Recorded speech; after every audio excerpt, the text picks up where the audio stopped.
Le budget 2025, le gouvernement doit présenter demain son projet de loi de finances. D'ores et déjà, l'Association des maires de France s'oppose aux 5 milliards d'euros qui pourraient être exigés des collectivités locales. 5 milliards d'euros d'économies sur les 60 milliards nécessaires pour amener le déficit à 5% du PIB en 2025. Le projet a été présenté hier par le ministre du Budget, Laurent Saint-Martin, et c'est un non catégorique de l'Association des maires de France.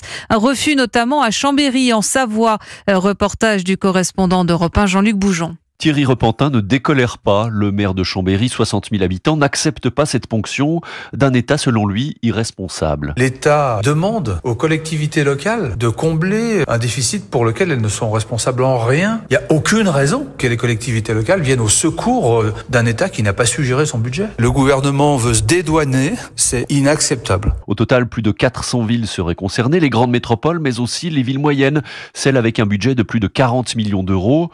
Chambéry fait partie de celle-ci, avec des conséquences directes pour la population, explique son maire. Pour une ville comme Chambéry, c'est plusieurs centaines de milliers d'euros qui seront prélevés. Et il faut que nos compatriotes comprennent bien que si les collectivités locales sont ponctionnées, la seule ressource que nous avons pour éponger cette ponction, c'est de restreindre les services à la population. Par exemple, la ligne sur la politique des déchets, sur la politique agricole, pourra diminuer. Les maires de France ne veulent donc pas de ce projet. Et s'il est maintenu, leur congrès prévu en novembre à Paris sera forcément houleux, prédit l'élu savoyard. Chambéry, Jean-Luc Boujon, Europe